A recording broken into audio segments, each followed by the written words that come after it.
Need to know in last 10 days before SSC board class 10th मैंने खुद ने last 10 days में कुछ मिस्टेक्स की थी और मुझे ऐसे लगता है अगर मैंने वो मिस्टेक्स नहीं की होती तो मुझे 91% से ज़्यादा परसेंट मिल जाते। पर ये सिली मिस्टेक्स और ये बेवकूफ़ियाँ मैंने जो की है मैं नहीं चाहती कि आप लोग भी करो, तो मैं आपके साथ वो सब शेयर करने वाली हूँ so that you can avoid those. Hi, मैं हूँ संस्कृति। मैं एसएससी बोर्ड क्लास 10th के लिए बहुत सारे स्ट्रैटेजीज, हैक्स और टिप्स बताती हूँ, तो चैनल को सब्सक्राइब कर लेना ताकि आप कोई इंपॉर्टेंट वीडियो मिस ना करो। Okay, so let's start with mistake number 1। ठीक है, तो मेरे जो स्कूल्स में जो भी टीचर्स थे उन सब टीचर्स ने ये बोला, सब ने नहीं मतलब ऑलमोस्ट सारे टीचर्स ने ये बोला कि तुम्हें जेल पेन से नहीं लिखना है, बॉल पेन से लिखो। उसके बाद में कर्सिव राइटिंग में नहीं लिखना है, सिंपल लैंग्वेज में लिखो। एंड बहुत सारा कन्फ्यूजन था, कोई क्या बोलता था, कोई क्या बोलता था, कोई बोलता था हाँ चल जाता है कर्सिव में, चल जाता है जेल पेन, कोई नहीं बोलता था। तो मैंने सेफ साइड चूज़ की। मैंने डिसाइड किया ठीक है मैं बॉल पेन से लिखूंगी और मैं कर्सिव में भी नहीं लिखूंगी। पर मेरी सबसे बड़ी गलती थी कि मैंने इन सब चीज़ों के बारे में प्रैक्टिस ही नहीं की, क्योंकि फर्स्ट स्टैंडर्ड से लेके मैं हमेशा कर्सिव में लिखते आ रही हूँ और उसके बाद मैंने जब भी पेन यूज़ करना स्टार्ट किया मैंने हमेशा जेल पेन यूज़ किया। एंड डायरेक्टली जब बोर्ड्स में मैंने कर्सिव छोड़ दी और मैं जब बॉल पेन से लिखने लगी तो मेरी स्पीड स्लो हो गई एंड मैं डर गई कि मेरा पेपर कंप्लीट नहीं होगा, ऑलरेडी कितनी स्लो स्पीड है ये वो। आई वॉज अफ्रेड, बहुत ज़्यादा मैं डर गई। एंड फिर मैंने पेपर के बीच में से ही पेन चेंज कर दिया, बॉल पेन रख दिया एंड जेल पेन ले लिया। तो मेरी हैंडराइटिंग और गंदी आने लगी और मेरा पेपर बहुत ही गंदा सा लग रहा था। फर्स्ट पेपर मराठी का था, बहुत ख़राब पेपर गया था वो। एंड मुझे फिर घर आके ऐसा लगा कि मेरे बोर्ड्स बिल्कुल अच्छे नहीं जाएंगे, सब कुछ ख़राब हो गया। मेरी प्रिपरेशन बहुत अच्छे से हुई थी पर just because of such things मेरा कॉन्फिडेंस लूज़ हो गया। बट ठीक है, I gain the confidence again and second paper मैंने दिया अच्छा, बट फर्स्ट पेपर में ये सब गड़बड़ हो गई। तो इस टाइप की ऐसी जो गलतियाँ होती है वो आप लोग अवॉइड करो। आप कौन सा पेन यूज़ करने वाले हो उस पेन से लिखने की प्रैक्टिस आज से ही स्टार्ट कर देना।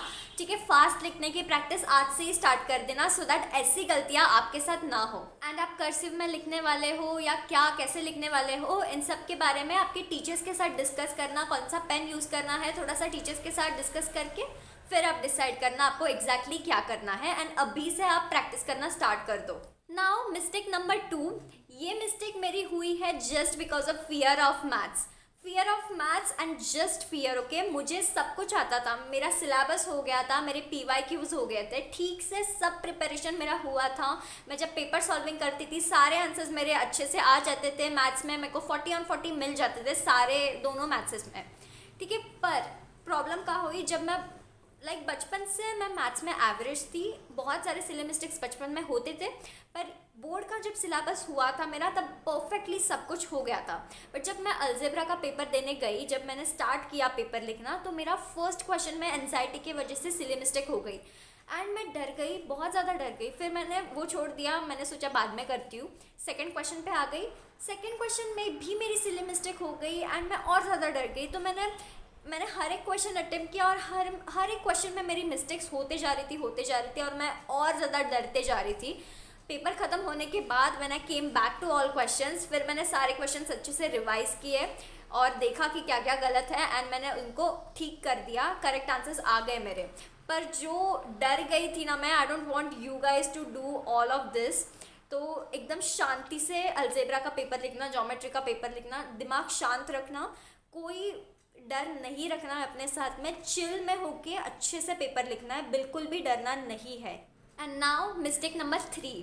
ओके, सो मैं क्या करती थी, मैं एंड मोमेंट तक रिवीजन करते जाती थी। पेपर 11 AM को हमें जाना होता था सेंटर में, 10:30 को आई गेस, हाँ 10:15 to 10:30 तक हमें सेंटर पे जाना होता था। एंड मैं वहाँ जाने तक मेरा रिवीजन चालू ही होता था। इंस्पाइट ऑफ मेरा सब कुछ हो गया है, मेरी सारी पढ़ाई हो गई है, मेरी सारी रिवीजन हो गई है, ऐसा कुछ नहीं बाकी है जो मेरा नहीं हुआ है। बट स्टिल मैं बहुत ज़्यादा रिवीजन करती थी एंड मोमेंट तक। एंड उससे क्या होता था, मेरा सब कुछ मगअप हो जाता था, पेपर में सब जम्बल अप हो जाता था। एंड फर्स्ट 2-3 पेपर्स वैसे गए, फिर मैंने बाद में बंद कर दिया एंड मोमेंट तक रिवीजन करना। सो यू नो, अगर आपको सेंटर पे जाना है 10 बजे या 10:15 को जाना है, तब आप क्या करना, 7 बजे उठ जाना। ज़्यादा जल्दी उठने की ज़रूरत नहीं है, 7 बजे उठ जाना, 7:15 तक फ्रेश हो जाओ, चाय coffee P low and 7:15 to 8 AM तक आप रिविज़न करना। रात को भी रिविज़न करके सोना, बट थोड़ा सा 45 मिनट रिविज़न करना। एंड 8 बजे के बाद, 8 या 8:30 मैक्सिमम, 8:30 बजे के बाद में बुक को हाथ नहीं लगाना है। जो हुआ है 8:30 बजे तक हो गया है, इसके बाद में रिफ़्रेश होना है, नहा लो, अच्छा ब्रेकफास्ट करना एंड फिर पेपर को जाना। ठीक है, 8:30 के बाद में रिवीजन मत करो, मगअप हो जाता है, सब जम्बल अप हो जाता है। उसके बाद माइंड रिलैक्स करो, फ्रेश करो and then you go for paper. Yes, that was it. मैंने जो ये गलतियाँ की, आप ये बिल्कुल मत करना and all the very best. Chill में रहो, काम रहो, अच्छे से पढ़ाई करना। Bye bye.